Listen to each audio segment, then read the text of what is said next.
pertanian, orang-orang yang punya kebun, tidak akan ada yang mengurus, maka mereka akan menjadi tanaman liar dan bisa juga mati. Apabila kita sudah tidak lagi berdagang, bagi yang menjadi pedagang, sementara dia terkurung di rumah-rumah mereka, otomatis mata pencariannya juga tertutup, ujung-ujungnya juga mati. Bila ini terjadi, saya katakan jangan cemas. Ada senjata yang telah disampaikan oleh Allah SWT dan juga dijelaskan oleh Rasulullah. Senjata ini mereka tak punya. Amerika tak punya senjata ini, Cina tak punya senjata ini, Italia tak punya, Korea Selatan tak punya, Jepang tak punya, negara-negara hebat di dunia tak punya senjata ini. Yang punya cuma kita, hamba-hamba Allah yang meyakini Allah penguasa langit dan bumi. Senjata ini ada pada kita. Saya uraikan sebentar lagi. Anggaplah 1 jam ke depan khusus dari saya kepada kita, bagaimana kita selamat di akhir zaman. Kalau tadi judulnya menjadi generasi yang kuat di akhir zaman, maka saya akan mengalihkan terjemahnya kepada bagaimana menjadi kuat dan selamat di akhir zaman. Saudara-saudaraku, jangan cemas. Sekali lagi saya katakan jangan cemas. In ta'lamuna fa innahum ya'lamuna kama ta'lamun wa tarjuna minallah ma la yarjun. Kalau kamu tersiksa, kalau kamu menderita, mereka juga yang kafir-kafir itu tersiksa dan menderita. Bedanya adalah wa tarjuna minallahi ma la yarjun. Kamu ada yang kamu harapkan dari Allah. Dengan penyakit yang datang, dosa-dosa kita gugur, ini kita harapkan dari Allah. Dengan penyakit yang datang, derajat kita naik, ini kita harapkan dari Allah. Dengan penyakit yang datang, Allah Subhanahu wa taala ganti untuk kita posisi yang tertinggi di sisinya, dan Allah tutup umur kita dengan syuhada di matanya. Ini yang kita harapkan. Wa tarjuna minallahi ma la yarjun. Jadi kalau sempat lockdown, semoga tidak pernah. Kalaupun pernah, kalau sempat, maka solusinya sebentar lagi saya sampaikan. Yang kedua, dukhon. Dukhon adalah tanda besar kiamat yang pertama. Suasana dukhon itu bagaimana? Bumi dibungkusi oleh debu yang teramat sangat tebal. Debu ini bersatu dengan asap yang juga teramat sangat tebal dan panas. Sampai-sampai panasnya menyebabkan orang-orang kafir, orang-orang musyrik, orang-orang fasik dan ahli maksiat, orang-orang munafik, orang-orang zalim, seluruhnya melepuh kulit-kulit mereka bagaikan mereka masuk dalam oven, saking panasnya. Sembari dari lubang hidungnya mengeluarkan asap, mulutnya mengeluarkan asap seperti orang merokok. Inilah orang-orang kafir, orang musyrik, orang munafik, orang fasik, orang zalim, ahli maksiat. Mereka tersiksa karena dukhon. Tapi kata Rasulullah, orang yang beriman, orang yang soleh, orang yang bertakwa, orang yang amal solehnya banyak, sebelum dukhon terjadi, ketika dukhon datang, dia tidak tersiksa seperti orang kafir. Dia tidak merana seperti orang musyrik, seperti orang munafik, seperti orang fasik, seperti ahli maksiat. Dia tidak begitu. Dia hanya seperti terserang flu dan demam saja. Ini akan dirasakan oleh orang-orang beriman yang soleh-soleh dan taat. Ibarat Allah yang kami muliakan, maka dapat gak kita gambarkan seperti kata Rasulullah, waktu dukhon itu terjadi, telapak tangan kamu letakkan di atas wajah, lam yakad yaraha, kamu tak mampu melihat apa-apa, padahal itu siang hari bolong. Bayangkan betapa tebalnya partikel-partikel bumi yang mengudara di atmosfer bumi kita, yang meliputi dan membungkus udara kita bersatu dengan asap. Sedekat ini saja telapak tangan kita tak mampu melihat apa-apa. La haula wala quwata illa billah. Saking gelap dan pekatnya. Pertanyaan saya, adakah oksigen yang segar yang dapat kita hirup saat ini? Ada tidak? Berapa lama dukhon itu akan kita jalani? Menurut hadis-hadis sahih, lamanya dukhon itu adalah 40 hari, 40 malam. Oksigen sulit sekali bisa kita mendapatkannya. Sementara kita tergantung habis kepada oksigen. Betul? Yang kedua, selama 40 hari 40 malam, apakah ada makanan yang bisa kita nikmati? Jawab. Apakah ada makanan yang bisa kita nikmati? Di mana ada makanan? Kalau kita tidak punya stok makanan yang kita sengaja, maka takkan ada makanan. Dan makanan yang bisa kita makan langsung tanpa proses dimasak, tanpa pakai dicuci, langsung bisa dimakan adalah sejenis kurma dan sebagainya. Hanya ini yang masuk diambil, langsung bisa dimakan. Kita nggak bisa melihat apa-apa, main meraba-raba, kita tidak bisa keluar rumah, gelap gulita, tidak ada yang bisa di senter. Kalau seandainya misi hidup senter nanti, umpama senter ini hanya mampu menembus 1 jengkal saja, saking padat dan tebalnya debu asap yang bersatu dengan partikel-partikel bumi yang mengudara di atmosfer kita ini. Di senter pun tak tembus kemana-mana. Semua kulkas mati, sebab memang seluruh listrik di muka bumi padam secara total, gelap gulita kaum muslimin, bagaikan dalam kuburan. Jadi pertanyaannya, pertama, tak ada oksigen. Kedua, tak ada makanan. Ketiga, tak ada minuman. Air yang sampai ke rumah kita melalui menggunakan air keran. Keran itu menggunakan teknologi. Saat itu teknologi menjadi berhenti. Teknologi menjadi terhenti. Air tak akan sampai ke rumah. Maka yang diharapkan adalah orang-orang yang punya sumur. Kalau ada sumurnya, itu pun syaratnya sumurnya itu pun tidak terbuka. Karena kalau sumurnya terbuka, otomatis sumur tadi akan dipenuhi oleh dukhan, oleh debu yang masuk ke dalam air, dan akhirnya air itu tak bisa diminum. Jadi sumurnya memang harus ditutup. Sediakan ruangan untuk bisa kita buka dan masukkan ember. Saudara-saudaraku, hamba Allah yang dimuliakan, saya berbaik sangka nih ketika saya menyampaikan ini. Saya berbaik sangka bahwa semuanya sudah sampai ke tingkat lanjutan membahas akhir zaman. Betul demikian? Jadi nggak usah saya ulang dari awal lah. Saya langsung kepada to the point, apa yang harus kita siapkan waktu dekat. Saudara-saudaraku, hamba-hamba Allah yang kami muliakan,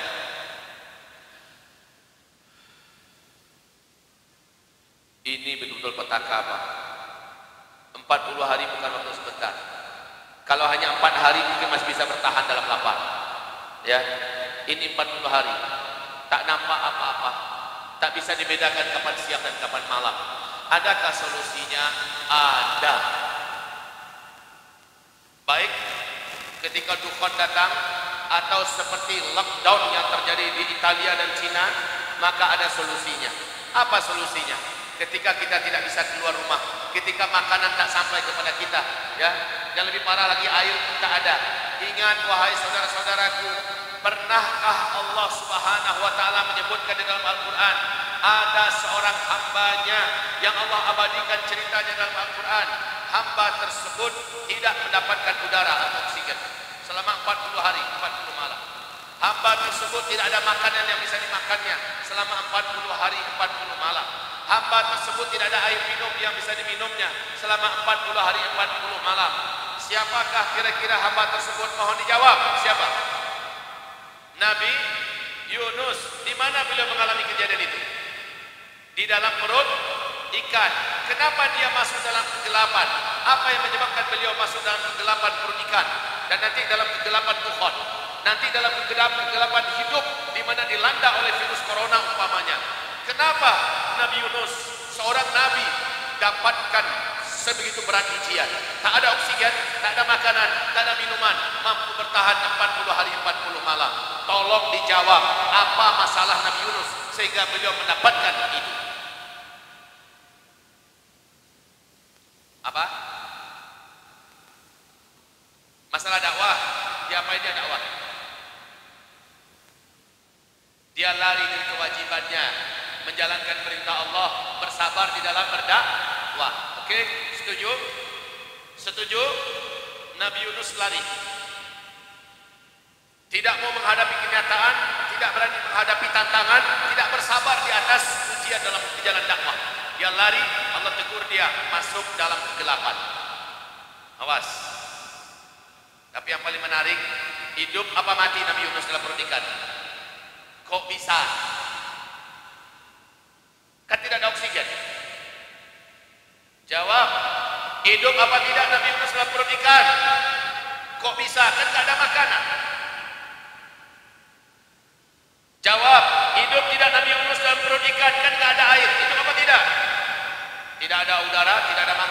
tidak ada, tapi bisa hidup. Apa rahasianya? Allah Subhanahu wa taala berfirman, "Wa najjaynahu." Kami selamatkan dia. Kami selamatkan Yunus. Karena zikir yang dibacanya di dalam perut ikan. Lalu apa kata Rasulullah sallallahu alaihi wasallam? Ala unabbiukum, maukah kalian aku ajarkan dengan sebuah ajaran yang besar? Bisyai'in idza nazala bi rajulin minkum karbun aw bala'un min balayad dunya. Tidaklah salah seorang di antara kalian ditimpa oleh bencana yang sangat besar dalam kehidupan dunia ini, atau bala di antara bala-bala kehidupan yang berat di dunia ini. Thumma da'abihi, lalu dia mengamalkan bacaan ini, illa furija anhu, melainkan Allah pasti akan melepaskannya, Allah pasti akan membebaskannya, Allah pasti akan menyelamatkannya. Maukah kalian aku ajarkan amalan itu? Kata Rasulullah kepada para sahabat. Apa jawaban para sahabat? Qalu bala. Para sahabat menjawab, mau ya Rasulullah, mau banget ya Rasul. Nabi mengatakan, doaul linnun, yang kalian baca dalam masa diselimuti oleh wabah, oleh petaka, oleh bala, oleh bencana besar, yang harus kalian baca adalah yang dibaca oleh Zunnun ketika dia ada dalam perut ikan, dalam kegelapan yang pekat, berhari-hari, bermalam-malam. Apa doa Zunnun?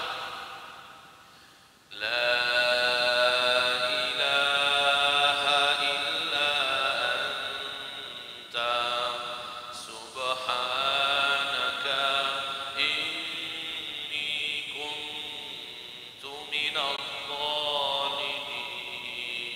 Sama-sama. La ilaha illa anta subhanaka inni kuntu minadh dhalimin. La ilaha illa anta subhanaka inni kuntu minadh dhalimin. La ilaha illa anta subhanaka inni kuntu minadh dhalimin. Sebelum kita ulangi, artinya adalah la ilaha illa anta, tidak ada zat yang berhak disembah kecuali hanyalah Engkau. Tidak ada zat yang berhak ditaati kecuali hanyalah Engkau. Tidak ada zat yang paling berhak diikuti ajaran-ajarannya kecuali hanyalah ajaran-ajaran Engkau. Subhanaka, Engkaulah yang maha suci, Engkaulah yang tak pernah salah, Engkaulah yang tak ada kekurangan, Engkaulah yang tak punya cacat. Inni, adapun diriku ini, kuntu minadh zalimin, aku mengaku di depanmu ya Allah, aku ini orang zalim. Ini doa Nabi Yunus dalam perut ikan. Hal yang sama dilakukan oleh Nabi Adam. Tapi Nabi Adam, bacaan doanya adalah inni zalamtu nafsi zalaman katsira wa la yaghfiru dzunuba illa anta. Aku telah melakukan kezaliman ya Allah. Engkau larang aku langgar laranganmu. Ini kezalimanku. Aku akui di depanmu ya Allah. Dan hari ini tidak ada yang mampu mengampunkan dosa-dosaku itu kecuali Engkau. Faghfirli, ampuni hambamu ya Allah. Ampuni hambamu ini. Coba lihat para nabi minta ampun kepada Allah. Kita nabi apa bukan? Kita nabi apa bukan? Rasul apa bukan? Wali Allah apa bukan? Bukan. Jika demikian, apakah kita tidak bersalah dan berdosa kepada Allah? Pasti. Mungkin kepada orang tua kita, mungkin kepada Allah dalam artian sholat yang selama ini kita nomor 3 akan berkorbankan. Mungkin dalam artian kita masih main riba sampai hari ini. Mungkin dalam artian kita telah berkhianat kepada sahabat kita. Kita telah mengkhianati atasan kita. Kita telah berlaku zalim dan sebagainya. Banyak sekali dosa kita. Saudara-saudaraku, akui ini dengan jujur. Seperti pengakuan Nabi Yunus kepada Allah dalam perut ikan. Inni kuntu minallah. Baca ini kaum muslimin. Baca illa furija'an. Kalau ini dia buat, kalau ini dilakukannya, seberat apapun bala yang sedang dihadapinya, seberat apapun bencana, petaka, musibah, huru-hara yang sedang dihantamkan Allah kepadanya, furija'anhu, dia pasti Allah selamatkan, dia pasti Allah bebaskan. Saudaraku, ingat ini, mungkin ketika itu terjadi saya sudah tidak ada lagi bersama Bapak Ibu semua, bersama saudara dan kepada adik-adik. Mungkin ketika itu terjadi saya sudah tidak ada. Seandainya terjadi lockdown dengan Indonesia, na'udzubillah, seandainya terjadi dukhon dengan seluruh dunia, ma'adanallah, afanallah wa iyyakum, seandainya ini terjadi, apa yang harus kita lakukan? Lakukan ini. Tapi syaratnya ada. Syaratnya adalah surat Al-An'am. Surat Al-An'am ayat 158.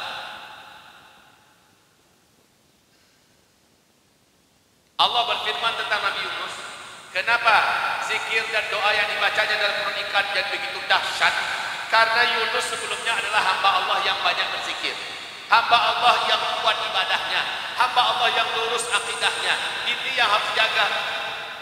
Kalau seandainya akidah kita rapuh dan lemah, tauhid kita masih belum lurus, amalan kita, amalan solehnya minim, dosa banyak, lalu kita baca doa tadi, maaf, saya yakin tak mempan. Saya yakin tak mempan. Walaupun membacanya, Bapak Ibu membacanya ribuan kali. Sebab apa? Syaratnya harus soleh sebelumnya. Harus taat sebelumnya. Harus kuat zikirnya sebelumnya. Harus benci dari dan jauh dari dosa dan maksiat. Sekarang ada beberapa hari tersisa. Saya katakan beberapa hari. Kalau bagi saya mengatakan menjelang Ramadan adalah waktu yang mendebarkan. Saya tidak ingin mengatakan Ramadan ini akan terjadi, tapi bagi saya adalah waktu yang mendebarkan. Cukup bagi saya kekhawatiran ini ketika Arab Saudi sudah menutup pintu-pintu untuk orang beribadah di Masjidil Haram. Ini yang paling mengerikan. Cukup kecemasan saya, dan kita juga rasanya layak untuk cemas ketika Arab Saudi sebagai pemangku jabatan Khadimul Haramain telah menutup pintu untuk orang-orang yang ingin beribadah di sana. Bagi saya ini kecemasan yang sangat dahsyat. Kenapa demikian? Tahu tidak Bapak Ibu? Tahu tidak wahai sekalian hamba Allah? Penyeimbang bumi ini selama ini adalah Makkah. Ini penyeimbang bumi. Di Mekah itu ada Masjidil Haram, di Masjidil Haram itu ada Ka'bah. Di sekitar Ka'bah itu orang-orang tawaf di sini. Sementara tali gaib pengambil segala kebaikan dari langit yang menyalurkan energi langit yang murni dan bersih terhubung dengan sinar yang maha gaib adalah di Ka'bah, yang itu dibagi secara merata kepada orang yang tawaf sekitarnya, diberikan pahala yang sangat besar. Nilai pahalanya setara dengan 100.000 kali lipat untuk orang-orang yang melaksanakan ibadah di sekitarnya. Ini yang menetralisir hawa dosa yang hitam yang keluar dari dosa-dosa yang dibuat orang di muka bumi. Dan sekarang orang-orang di muka bumi sudah melakukan lengkap semua jenis dosa-dosa yang pernah dilakukan oleh kaum para nabi-nabi dulu yang telah Allah binasakan. Ada yang homoseksualnya, ada yang perzinahannya, ada yang menyetubuhi anak kandungnya, ada yang menyetubuhi ibunya, ada yang makan riba, ada yang menzalimi, ada yang membunuh, ada semua lengkap. Ini dosa, dan dosa itu mengeluarkan hawa yang gelap dan kotor. Hawa ini menjadikan bumi berteriak berdoa, hawa ini menjadikan laut berteriak dan berdoa, hawa ini yang menyebabkan langit berdoa, udara berdoa. Mereka tidak rela Allah dimaksiati, dan yang mampu menetralisir ini semua adalah hawa bumi yang keluar akibat orang beribadah sekitar Ka'bah. Ini yang menetralisir. Paham sejauh ini? Ini yang mampu mengatasi. Sekarang sang yang mampu mengatasi itu sudah di stop, orang tak boleh lagi umrah. Sementara maksiat berjalan. Apalagi kejahatan yang dibuat di RRT sekarang. Banjir organ tubuh manusia di sela-sela virus corona ini. Dari mana organ tubuh itu? Paru-paru diambil, jantung diambil dalam keadaan segar, jutaan jumlahnya. Dari mana diambil? Pasti berlangsung mutasi dan pembelahan tubuh manusia hidup seperti yang sudah dunia semua ketahui. Kaum muslimin yang kami muliakan, ini dosa, dan dosa ini cukup. Bukankah Allah berfirman, satu saja orang yang tak bersalah dibunuh di sisi Allah sama dosanya dengan membunuh manusia satu bumi. Jadi dengan stopnya orang melaksanakan ibadah umroh, saya dengar larangan ini akan berlangsung sampai Ramadan. Orang tak bisa melaksanakan ibadah umroh di bulan Ramadan. Sekarang sedang ada perbincangan, menurut WHO, vaksin novel corona baru ini baru bisa ditemukan setelah 18 bulan dari keluarnya COVID-19 ini. Setelah 18 bulan, berarti 1,5 tahun. Dan ini cukup menjadi petaka besar. Saya yakin ini tak sanggup bumi menahan dosa yang dibuat yang sangat besar. Ibarat Allah yang kami muliakan. Di Cina sekarang, di Wuhan, di beberapa kota, di Hubei, ya, ini orang-orang karena sudah nggak ada makanan, bunuh diri, Pak. Karena nggak ada makanan, mereka ada yang gantung diri, ada yang loncat dari lantai 25, lantai 30, lantai 15, ada yang suami istri saling bergandengan karena makanan tidak ada lagi, mereka keluar dan mereka terjun mati. Yang mereka tidak beriman dengan akhirat, mereka tidak beriman dengan Allah. Bagi mereka ini cuma sekali ini. Wahai Bapak Ibu kami muliakan, kenapa demikian? Harga-harga menjulang tinggi, sementara barang yang didapatkan sudah sangat jelek kualitasnya. Itu pun mereka sudah tak sanggup beli lagi. Ini kondisi sekarang. Dan hampir nanti merata di seluruh dunia akan mengalami hal yang sama. Maka bencana ini akan menjadi bencana terbesar di muka bumi. Solusi kita sudah ada. Wahai hamba-hamba Allah, ketika saya katakan apabila Mekah berlangsung lama seperti ini, maka demi Allah semua bencana besar akan serentak terjadi di muka bumi. Tsunami, gempa-gempa, gunung-gunung meletus, petaka, angin puting beliung, badai, tornado segala macamnya, dan juga akan terjadi kemarau ekstrim, kelaparan di mana-mana. Wahai hamba-hamba Allah yang kami muliakan, bagaimana? Wahai hamba-hamba Allah, bagaimana? Sementara pen stabilnya sedang ditutup. Allah, saya bahkan kaget. Sekarang ini Masjidil Haram, bukan saja Masjidil Haram ditutup, air zam-zamnya pun ditutup, Bapak Ibu. Tahu? Air zam-zamnya pun ditutup. Bukankah Rasulullah SAW mengatakan zam-zam itu adalah obat? Maka demi Allah tidak berkurang keyakinan saya walaupun hanya 0,005%. Saya tidak ragu sedikit pun. Ini jelas program Yahudi, ini jelas program Illuminati. Mereka tidak inginkan umat Islam atau manusia punya solusi. Padahal air zam-zam itu adalah solusi. Padahal beribadah karena suci tempat yang boleh dikabulkan doa adalah solusi. Dan ini mereka stop. Mereka tahu solusi kita adalah melalui sana. Mereka tutup. Tujuan mereka adalah mati sebanyak-banyaknya manusia selain daripada kelompok yang sudah mereka siapkan.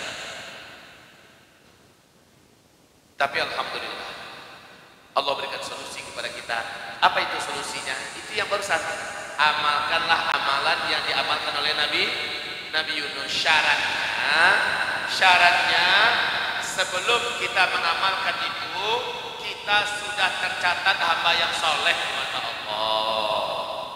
Itu syaratnya. Sebelum kita memulai zikirnya Nabi Yunus, kita sudah tercatat sebagai hamba Allah yang menjauhkan diri dari dosa dan maksiat. Dari sekarang, Pak, kalau Bapak putus tali silaturahim dengan salah seorang saudara Bapak Ibu, sambung cepat dari sekarang. Kalau Bapak hari ini orang tuanya masih luka hatinya gara-gara perbuatan kita, gara-gara lisan kita, selesai acara ini hubungi orang tua, kontak beliau. Kalau orang tuanya dekat, ambil beliau, ambil tangannya, tempelkan mata kita di tangannya, tempelkan pipi kita, tempelkan kening kita, menangislah kepada orang tua masjid. Kalau ada di antara kita masih berhubungan dengan riba, masih berhubungan dengan leasing, kredit dan sebagainya, stop, kembalikan saja kalau nggak mampu bayar tunai. Stop. Siapa saja yang masih mencari pencarian dengan cari-cari yang haram, ada yang syubhat, tinggalkan semua. Dan sholatnya buru ke masjid, 5 waktu ke masjid. Bagi wanita mau ke masjid silahkan, mau di rumah lebih bagus, tapi on time. Orang azan di masjid, ibu-ibu sudah di atas sajadah. Orang kamar, bapak sudah tepat di belakang dan menyaksikan imam angkat tangan. Allahu Akbar. Lakukan ini 40 hari 40 malam. Tidak ketinggalan sholat subuhnya berjamaah bersama imam di masjid. Tidak ketinggalan takbiratul ihram 40 hari 40 malam. Lakukan ini. Berapa hari lagi menjelang Ramadan? Berapa hari lagi menjelang Ramadan? Benar 40. Benar 40. Hah? Jika benar 40 hari menjelang Ramadan, kita semua serentak pegang ini, azamkan dengan sekokoh-kokohnya azam. Mulai besok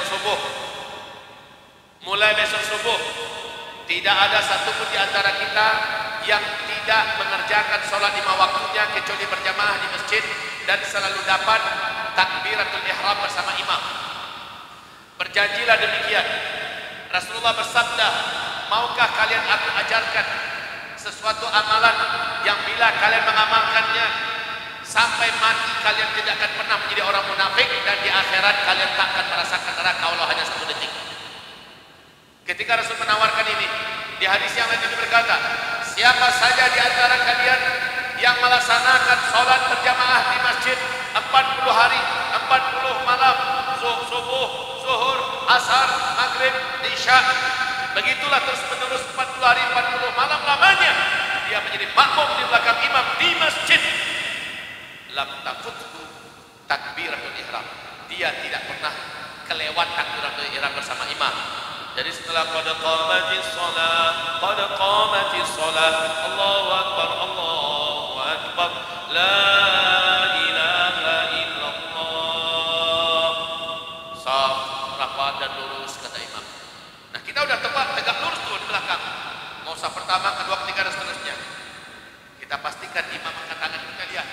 Allahu akbar kata imam. Tak barulah kita mengikuti. Allahu akbar. Langsungkan itu selama 40 hari 40 malam.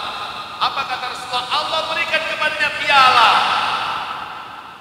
Yang pertama di dunia sampai mati dia tidak akan pernah menjadi orang munafik. Yang pertama di dunia sampai mati dia tidak akan pernah menjadi orang munafik. Yang kedua, di akhirat dia tidak akan pernah merasakan neraka walaupun hanya 1 detik. Allahu akbar. Syaratnya sholatlah 40 hari 40 malam. Tapi ini ujiannya berat, sangat berat. Kalau azam di hati anda ini setengah-setengah atau 2/3 saja, anda tak akan berhasil. Azamnya sebulan, apapun terjadi saya akan menjaga sholat 40 hari ini dengan disiplin.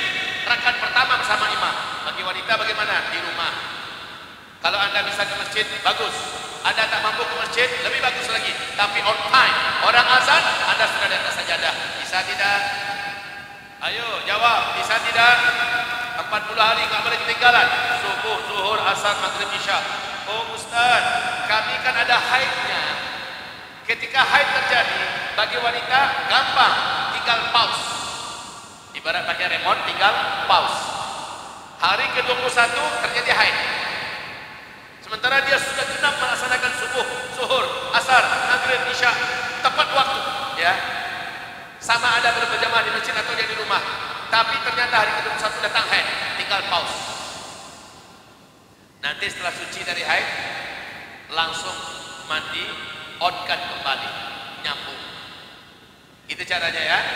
Selama 40 hari Anda akan menjadi ahli surga, takkan pernah merasakan neraka Allah hanya 1 detik.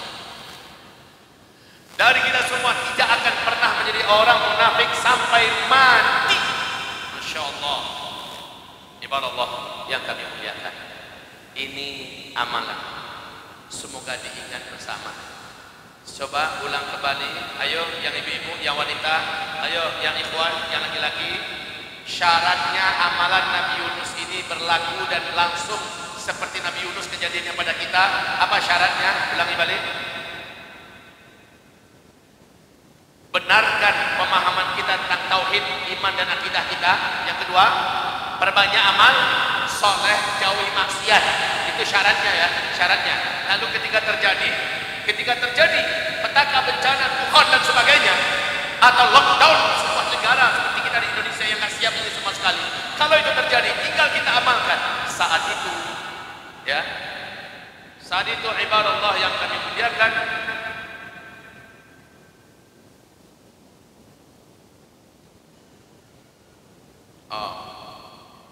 baik.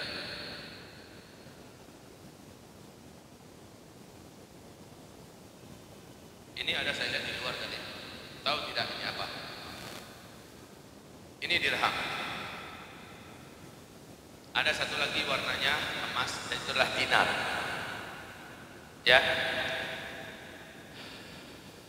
Dari sejak 2016 saya sudah rajin menyampaikan kepada umat Islam se-Indonesia dimanapun saya ceramah, agar mulailah menabung, dan sekarang dalam bentuk dinar dan dirham atau dalam bentuk emas, mau emas perhiasan atau emas batangan, ya, ada rezeki.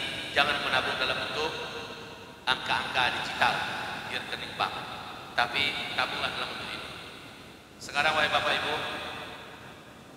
agenda-agenda dalam waktu dekat yang akan terjadi di muka bumi, dan semoga kita selamat seluruhnya ya.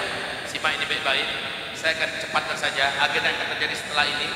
Setelah virus ini menyebar seluruh dunia, menyebabkan banyak kematian, yang terjadi berikutnya, yang kedua adalah kehancuran ekonomi global. Saat itu yang bisa menyelamatkan negara dan individu-individu adalah emas dan perak. Ini hadisnya dari Rasulullah SAW. Yang berikutnya yang akan terjadi setelah ini adalah kelangkaan pakan secara global, sehingga harga pakan menjadi sangat mahal dan sulit didapat. Dalam mahal, sangat sulit didapat. Yang keempat yang terjadi kelaparan yang merata di mana-mana. Hadis Sahih Bukhari Muslim, sampai-sampai tetangga karena lapar tega membunuh tetangganya sendiri hanya demi sepotong roti yang ada di tangan tetangga. Dia bunuh tetangganya. Ini keempat yang akan terjadi. Catat ini baik-baik, karena ini akan terjadi. Waktu sudah tak banyak lagi, makanya saya persingkat. Yang kelima yang akan terjadi dalam waktu dekat, insyaallah taala, yaitu membunuh demi makanan, ya, demi makanan. Yang keenam yang akan terjadi dalam waktu yang dekat ini, dengan izin Allah Subhanahu wa taala, meratanya peperangan di mana-mana. Perang. Lihat sekarang antara Amerika dengan Cina yang sudah semaput, Cina yang sudah mengalami kondisi yang sangat super labil dalam segi keekonomian, sementara mereka punya senjata, mereka punya militer. Ini akan menggunakan senjatanya, militernya, dan ini akan berkolaborasi dengan negeri kafir sebelahnya India, dan juga akan berkolaborasi dengan Rusia. Kekuatan-kekuatan blok timur akan bersatu untuk menggulung kekuatan barat. Kaum muslimin tak lama lagi akan terjadi perang sampai perang dunia ketiga. Kemudian yang akan terjadi yang ketujuh dalam waktu dekat, hanya Allah yang maha tahu. Bapak Ibu yang kami muliakan, umat Islam menjelang Imam Mahdi keluar akan menghadapi 3 peperangan. Satu, perang di Syam kata Nabi, dan ini sudah berlangsung sejak Maret 2011, ya, 2011, Maret 2011 di Syam, Palestina dan Suria. Kalau di Palestina melawan Israel Yahudi, kalau di Suria melawan Syiahnya Bashar Assad, yang didukung oleh Rusia, didukung oleh Hizbut Syaitan dari Lebanon. Kemudian perang kedua yang dihadapi oleh Islam sebelum Imam Mahdi keluar, perang melawan India. Satu qatilunal Hinda kata Rasulullah, kamu nanti di akhir zaman akan perang melawan India. Sekarang India sudah menyulut api perang, dan dijamin oleh Rasulullah dalam hadisnya, Allah akan menangkan kita. Allahu Akbar. Peperangan yang ketiga nanti akan dihadapi, kata Rasulullah, perang melawan pasukan atau bangsa yang matanya sipit-sipit, hidungnya pesek-pesek, kulitnya putih-putih pucat. Siapa mereka? Inilah perang yang kita hadapi. Rasulullah mengatakan kita akan dimenangkan oleh Allah. Jadi ini perang-perang yang akan kita hadapi dalam waktu dekat. Berikutnya apa lagi? Berikutnya mata uang dunia akan kembali kepada dinar dan dirham. Kalau ada rezeki, tolong hubungi pihak ini. Di mana bisa kami beli? Bisa tidak kami transaksi sementara ini silakan ada di bawah. Ini saya nggak dagang ini ya, tapi didatangkan ke sini dan ada tulisan Ustaz tolong promosikan Ustaz mensyiarkan dinar dan dirham. Demi Allah walaupun ini ada unsur bisnisnya, tapi karena ini sunnah saya rela menyampaikan itu ya. Walaupun ini ada keuntungannya, tapi saya rela karena ini menguntungkan kita semua. Dan inilah cara menyelamatkan. Saya belum bisa menyediakan emas dalam jumlah besar.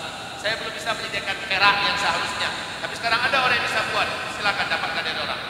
Ini dapatkan di luar, informasinya dapatkan dari teman-teman kita di bawah. Oke? Jadi sebentar lagi dinar dan dirham akan kembali menguasai dunia. Hadis ini juga Rasulullah SAW menyampaikan. Tak lama lagi kalau begitu. Kemudian apa yang terjadi berikutnya? Akan terjadi perkelahian hebat di tubuh keluarga kerajaan Arab Saudi demi perebutan kekuasaan pemimpin Mekah Madinah. Hari ini saudara-saudari, Muhammad bin Salman sudah memenjarakan 20 orang pangeran. Ini lebih ganas daripada tahun 2017. Bahkan orang yang paling terhormat se-Arab Saudi setelah Raja Salman, yaitu adik kandungnya Raja Salman, yaitu Pangeran Ahmad bin Abdul Aziz, adik kandungnya. Ini orang paling terhormat pun ditangkap oleh MBS. Ditangkap ya dengan tuduhan kudeta, mempersiapkan kudeta supaya Muhammad bin Salman nggak naik menjadi raja. Putra mahkota yang telah dirampas dan dikudeta oleh Muhammad bin Salman, yaitu Muhammad bin Nayef, yang sebenarnya adalah manusia yang baik, manusia yang lembut dan santun, berakhlak mulia. Ini kembali ditangkap dengan tuduhan yang sama. Ini makar tingkat tinggi. Hukumannya penjara seumur hidup atau dibunuh. Ini mengerikan, Pak. Ditangkapi. Maka sebentar lagi kita akan menyaksikan ini. Terus yang ke-9 yang akan terjadi dalam waktu dekat adalah bila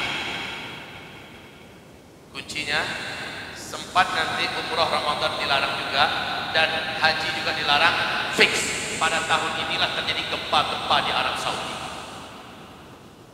Kalau gempa-gempa terjadi di Arab Saudi, insya Allah Ta'ala pada tahun-tahun inilah Imam Mahdi akan keluar dan memimpin kita bersama. Allahu Akbar. Syarat Imam Mahdi muncul dan dibayar di depan Ka'bah. Syaratnya adalah saat bumi ini sedang ada di puncak-puncak segala keburukan. Bencana-bencana alam, kelaparan di mana-mana, perang dan darah di mana-mana, kemudian kehancuran ekonomi global, kemudian berbagai macam yang buruk terjadi. Imam Mahdi dibayar di depan Ka'bah. Syaratnya Imam Mahdi dibayar apa? Ada raja yang berkuasa di Mekah Madinah meninggal dunia, lalu pangeran-pangeran di belakangnya berkelahi, dan ini menjadikan orang-orang yang ada di dalamnya tidak merasa aman. Orang melaksanakan ibadah haji dan umroh terhalang. Ini sudah dimulai dulu, dimukaddimah dulu oleh virus corona. Besok akan menyusul dengan perkelahian di dalam tubuh keluarga kerajaan. Jika ini benar terjadi, lihat fix dilarang nggak sampai Ramadan. Jika iya sampai haji. Jika iya, inilah zamannya yang Nabi katakan itu. Saya sudah sampaikan Pak, di akhir zaman kata Nabi akan ada tahun di mana umat pun terhalang melaksanakan ibadah haji dan umroh. Kita lihat haji terhalang tidak? Kalau iya, fix. Sekali lagi, fix. Jika belum, alhamdulillah. Maka di waktu yang sama akan terjadi gempa-gempa di Mekah, di Madinah dan sekitarannya. Kalau demikian wahai Allah, zuhurul mahdi inda ikhtilafi ummati wassalazir. Kemunculan al-mahdi itu nanti adalah saat umatku sedang berselisih, saat umatku sedang bersitegang untuk mendapatkan kekuasaan pemimpin Mekah Madinah. Sekarang terakhir yang akan terjadi dalam waktu dekat insyaallah taala dengan kondisi yang ada sekarang, perang dunia ketiga. Perang dunia ketiga. Perang dunia ketiga. Dan di tengah-tengah kejadian itu, sebelum perang dunia ketiga, ini yang paling kita syukuri, semoga kita termasuk di antara yang terlibat di dalamnya. Apa kata Rasulullah dalam hadis Sahih Muslim? Nanti ketika Madinah sedang kacau-kacaunya, Rasul mengatakan di akhir zaman Madinah sedang kacau-kacaunya.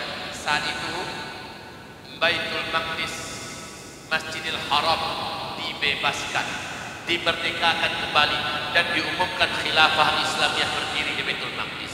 Allahu Akbar. Si Donald Bebek telah memulai agenda ini. Dia yang mengumumkan secara sepihak bahwa Baitul Maqdis adalah ibu kotanya Israel. Dengan demikian resmi Baitul Maqdis menjadi terjajah kembali. Dan tak lama kemudian setelah itu Baitul Maqdis akan dibebaskan oleh bala tentara Allah di kalangan manusia, hamba-hamba terbaik yang ada di muka bumi. Mereka akan bersatu dan bebaskan Masjidil Aqsa. InsyaAllah ketika bumi sedang kacau-kacaunya, tanpa kabar baik kita dengar nanti Baitul Maqdis dibebaskan. Tak lama lagi. Jika demikian, apa peranan Anda demi pembebasan Baitul Maqdis? Harus ada peranan. Barometer iman di akhir zaman adalah Syam, dan Syam itu adalah Palestina. Palestina itu adalah Baitul Maqdis. Baitul Maqdis itu adalah Masjidil Aqsa. Siapa yang peduli ke sana, siapa yang perhatian ke sana, siapa yang bergabung ke sana, dia orang beriman. Tapi yang tidak peduli dengannya, maka dia bukan orang yang beriman, hanya ngaku-ngaku beriman. Ini sore kami ajak dan menggalang kekuatan kita bersama-sama, mulai dari doa sampai pada finansial kita.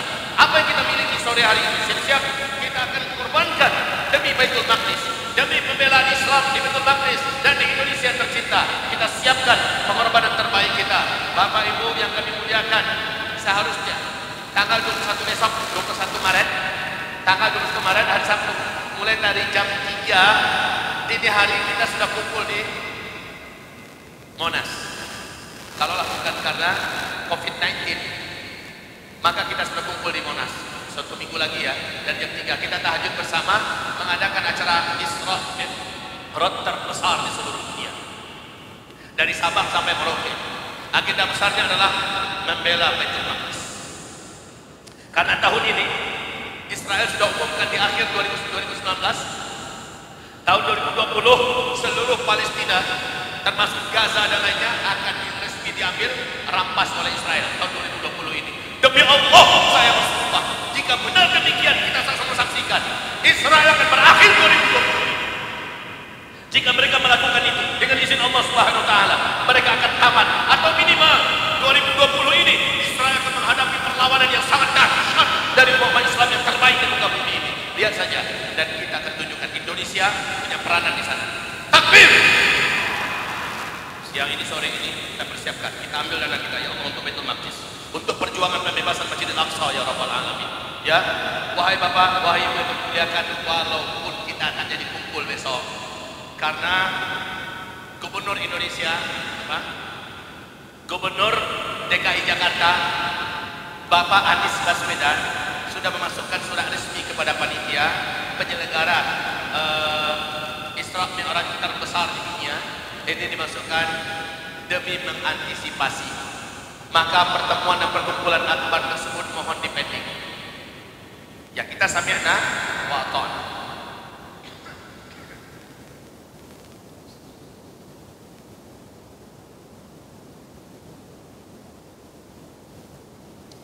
Apa kita pending, tetapi gerakan kita tetap jalan. Gerakan pembelaan, gerakan perjuangan bersama-sama. Ya, setelah doa, setelah kita ikut membantu dengan media, kita juga bantu dengan harta kita. Siap-siap Bapak Ibu. Terus yang kedua, gerakan perjuangan di Indonesia untuk bela Islam, bela kehormatan agama dan tanah air juga terus berjalan. Walaupun kita dilarang untuk sementara melakukan aktivitas yang sifatnya berkumpul seperti ini, ke depan tak apa-apa, tapi kita tetap bergerak, dan itu bensinnya adalah dari kantong kita. Jahadu bi amwalihim wa anfusihim, mereka berjuang dan berjihad dengan harta-harta mereka, dengan diri-diri mereka. Jadi harta kita ada berapa? Kita mampunya berapa? Keluarkan ya Allah, ini untuk bela Islam, bela agamamu, tegakkan agamamu, bela negara ini ya Allah ya Rabbal Alamin, terimalah. Untuk Palestina ya Allah, terimalah. Demikian. Terakhir, alhamdulillah gedung yang kami resmikan di kampus 3 saya di Payakumbuh, Sumatera Barat dengan Ustaz Abdul Somad tanggal 3 Januari resmi. Alhamdulillah. Yang mengisi gedung itu adalah santri-santri kami tingkat SMA seluruhnya. Alhamdulillah sudah hafiz Al-Quran 30 juzuk. Alhamdulillah. Santri-santri itu sekarang sedang dalam program mengambil sanad, ya, sedang mengambil sanad. Jadi seluruh santri mengambil sanad dengan ulama-ulama dan syekh-syekh yang kita datangkan. Nah, sekarang masalah kita adalah masjid kita masih kecil di pesantren itu, sebesar 10 kali 12 bantu dari kota. Masjid itu sekarang sudah tak muat lagi menampung murid-murid kita. Sementara warga dan masyarakat sudah ikut gabung sholat dan aktivitas keilmuan dan dakwah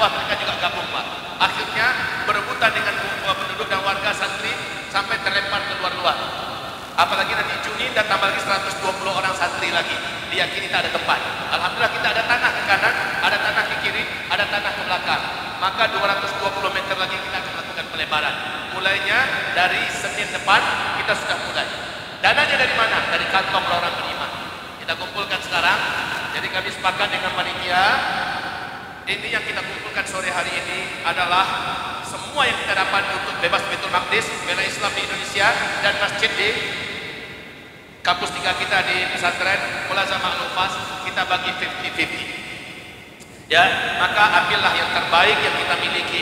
Kita tahu bahwa kita tidaklah kaya, kita sadar bahwa kita bukanlah orang yang punya tumpukan harta, tetapi Allah firmankan di dalam Al-Quran surat Ali Imran ayat 136, orang-orang yang akan masuk surga Aden adalah orang-orang yang mengeluarkan harta mereka ketika kondisi ekonomi mereka sedang berat-beratnya, sedang sulit-sulitnya, mereka tetap keluarkan demi menggapai ridho dan cinta Allah. Buktikan itu bahwa kita adalah calon-calon penghuni surga Aden. Amin ya rabbal alamin. Silakan jalan. Ini panitia langsung bergerak, ambil dari apa yang kita simpan. Karena harta yang kita punya adalah yang duluan diserahkan pada Allah. Sementara yang kita tinggalkan, yang kita belanjakan untuk kepentingan dunia, ini yang akan dan ini yang akan memberatkan kita nanti.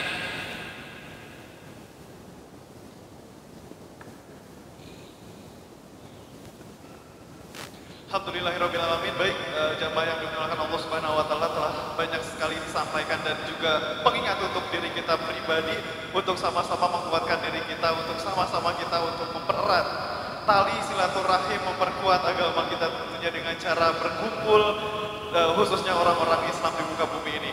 Ya, sambil menunggu sunduk berinfak berkeliling, dipersilakan kepada para jamaah yang ingin bertanya.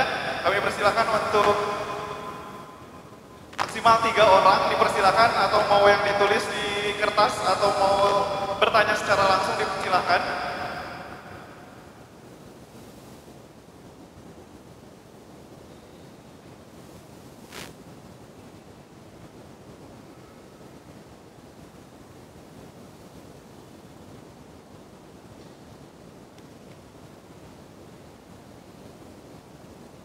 Ya, sambil menunggu teman-teman ataupun panitia berkeliling untuk mengambil infaknya, sedikit informasi dari kami, khususnya dari keluarga besar dari Masjid Al-Muttaqin ataupun Sahabat Al-Muttaqin, bahwa insya Allah pada bulan Ramadan nanti kami akan mengadakan beberapa program. Yang pertama yaitu program pesantren kilat ataupun sanlat untuk anak-anak sebanyak 300 peserta. Kami persilahkan untuk langsung menghubungi dari panitia dari sekarang karena terbatas untuk 300 orang anak-anak saja dan itu tidak dipungut biaya ataupun free. Selanjutnya yaitu program untuk 200 anak yatim dan juga duafa. Ada program bakti sosial, pembagian paket sembako gratis untuk duafa. Ada program takjil on the road, berbagi takjil gratis di jalan, insya Allah akan kita gerakkan kembali. Program mabit dan juga itikaf selama 10 hari terakhir di bulan Ramadan, tentunya di Masjid Al-Muttaqin. Selanjutnya yaitu bagi jamaah yang ingin berpartisipasi ataupun ingin berinfak untuk program dari Ramadan, kami persilakan untuk langsung saja mengontak ataupun menghubungi dari panitia kami.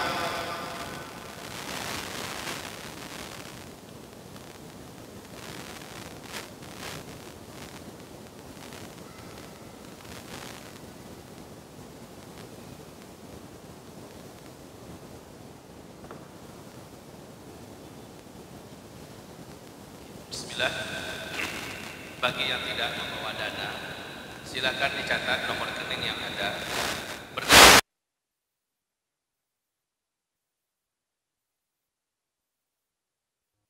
Bila mampu, ambillah beberapa meter, dan itulah harta kita yang sesungguhnya. Jika kita hanya mampu 1 sak semen, maka gabunglah dalam 1 sak semen. Jika kita mampu hanya 1 batang besi, bergabunglah dalam 1 batang besi. Jika itu kemampuan kita. Dan itulah yang akan memancing harta kita menjadi lebih banyak dan barokah insyaallah taala. Berikutnya ini adalah nomor handphone dan WA pribadi saya yang pertama. Ingat, nomor ini bukan untuk curhat pribadi. Bukan untuk curhat pribadi. Saya melayani tanya jawab tentang akhir zaman. Saya melayani tanya jawab tentang masalah tafsir ayat. Saya melayani tentang masalah akidah. Insyaallah saya layani. Tapi masalah curhat pribadi minta maaf ya. Saya akan layani. Yang kedua, pertanyaan-pertanyaan masalah fikih tolong ditanyakan pada para ahlinya, para ulama-ulama yang ahli. Jadi masalah fikih saya juga tidak akan begitu merespon. Jadi jangan dikatakan saya sombong. Bukan saya tidak bisa menjawab, tapi biarlah masing-masing ada di bidangnya. Ya, baik, itu nomor yang pertama 0812 66011331, telepon pribadi dan WA. Satu lagi, kalau ada yang telepon, saya lihat namanya tidak ada.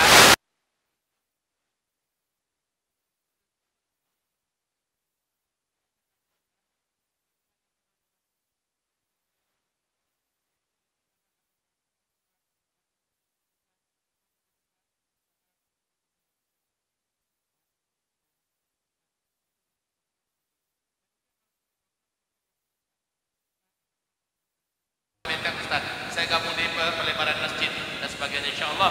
Tolong Ustaz doakan anak saya menjadi hafiz Quran. Umpamanya, bukan nama anaknya. Ustaz doakan agar suami saya nggak kawin lagi, itu bisa. Ya. Baik, silakan pertanyaan.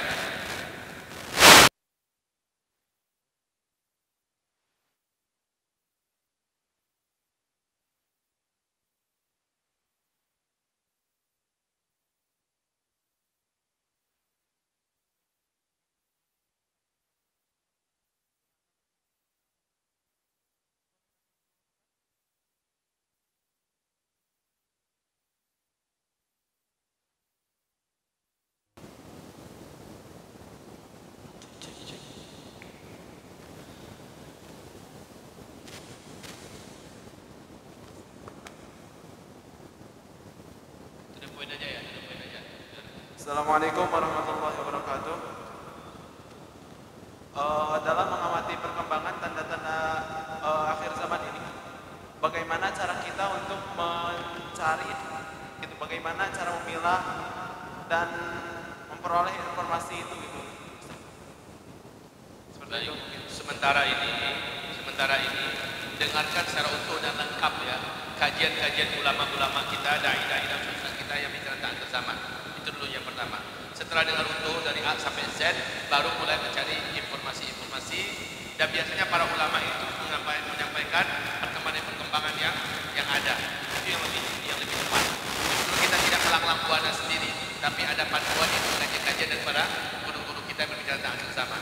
Ustaz Rahmat Baikuni, Ustaz Ihsan Tanjung, Ustaz Abu Fatih Al-Adani, ya kan? Dengarkan kajian mereka. Ya, setelah itu semua perkembangan terbaru mereka pasti akan menyampaikan. Kita bisa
kalau mau mereka melaksanakan ibadah ini di rumah yang paling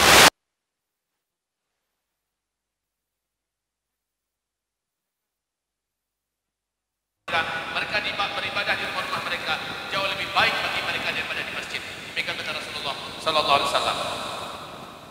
Lanjut dulu. Jangan lihat orang. Baik, pertanyaan selanjutnya saya mau bertanya bagaimana cara menggunakan dinar dan juga dirham. Bagi saya yang belum paham, dan apabila sudah menginvestasinya dari sekarang, bagaimana yang harus dilakukan apabila kita sudah meninggal dunia dan sebelum akhir zaman meninggal dulu, seperti itu. Ya ninggal aja lah, nggak usah lagi. Maka dinar dan dirham jadi warisan. Ya, itu adalah harta yang ditinggalkan. Bagaimana cara menggunakannya? Sekarang nyimpan, bukan menggunakan. Ada tiba nanti waktunya, saatnya tiba, di mana dinar dirham ini akan keluar. Emas batangan, walaupun hanya 1 dirham, 1 gram, 2 gram, setengah gram, ini akan menjadi mata uang yang resmi nanti, yang akan bisa beredar di tengah masyarakat. Kalau kita tentang perkembangan uang sekarang, emas sekarang ada di puncak harganya.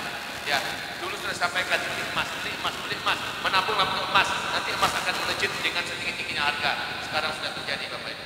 Ya, tahan dulu. Cina sudah menahan emas yang sangat banyak. Amerika, Jerman, Inggris, Australia, negara besar membuat tabungan emas yang sangat banyak.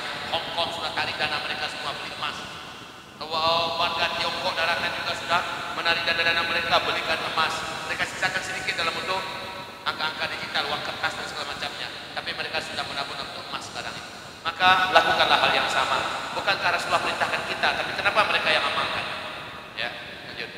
Baik, pertanyaan selanjutnya, Ustaz mohon untuk menceritakan masalah Ya'juj dan Ma'juj, berikan ciri dan juga sifatnya. Panjang pertanyaannya lagi. Ya'juj Ma'juj ini manusia, keturunan Adam, dikurung oleh Zulkarnain yang agung. Allah ceritakan dalam surat Al-Kahfi ayat 96 sampai ayat 100. Ya'juj Ma'juj ini lepasnya setelah Dajjal mati. Sudah mati Dajjal, baru nanti Ya'juj Ma'juj lepas. Yang membunuh Dajjal adalah Nabi Isa alaihissalam. Dan kejadian itu kata Rasulullah SAW adalah di penghujung fase keempat. Ya, setelah itu Ya'juj dan Ma'juj tidak ada yang bisa melawannya, termasuk Nabi Isa, Imam Mahdi, orang beriman. Mujahidin tak sanggup menghadapi Ya'juj Ma'juj. Nabi Isa berdoa di atas gunung Tursina, lalu doanya Allah kabulkan. Allah datangkan kepada Ya'juj Ma'juj virus yang teramat ganas. Maghrib mereka diserang oleh virus serentak satu bumi. Paginya mereka sudah jadi mayat yang membusuk di seluruh muka bumi. Inilah virus terganas dan ini virus terakhir yang muncul. Kalau virus novel corona baru ini wahai hamba Allah belum apa-apanya dibandingkan virus yang didatangkan oleh Allah kepada Ya'juj dan Ma'juj. Dan ini adalah virus yang paling pintar. Sekarang virus corona baru ini virus pintar loh ya. Virus corona novel corona ini virus pintar. Sebab apa? Orang-orang beriman yang soleh-soleh dan bertakwa mereka tak akan bisa masuk. Mereka pintar, mereka bisa memilih. Sebagaimana nanti angin lembut di tanda besar kiamat yang ke-7 yang berhembus dari Yaman. Angin ini sejuk berbau wangi kasturi. Angin ini ternyata bisa memilih. Ini juga angin pintar. Virus juga virus pintar. Hanya Ya'juj Ma'juj saja yang dibunuhnya. Sementara orang-orang yang lain di luar Ya'juj Ma'juj mereka biarkan. Ini mau menakjubkan nanti ya. Makin lama penyakitnya datang itu orang tentara Allah, bukan sembarangan. Oke, demikian. Pertanyaan selanjutnya, apakah saat ini COVID-19 yang termasuk ke dalam fitnah Dajjal? Karena ada sebagian yang menyatakan bahwa ini adalah senjata biologis buatan manusia. Pasti. Itu sangat yakin saya dan sangat pasti. Wahai hamba Allah yang kami muliakan, saya dengan sangat hakul yakin bahwa virus novel corona baru ini mereka yang buat. Sebab di agenda protokoler mereka sudah ada tercatat mereka punya cita-cita 2022 jumlah manusia di bumi hanya tersisa 500 juta saja lagi, dan yang berhidup itu hanyalah mereka. Mereka buat apa saja bisa menghabisi jumlah populasi manusia di muka bumi. 92% orang harus mati 2022, jadi yang tersisa 8% itu harus mereka yang buat ini, Bapak Ibu. Dan ketika Syekh Abdul Rauf Halimah meruqyah jin-jin muslim menceritakan siapa yang bergerak di balik virus corona ini, ternyata terjadi kebocoran. Jadi senjata biologis memang dibuat, lalu terjadi kebocoran. Kami memanfaatkan virus corona itu, kami balas, kami antarkan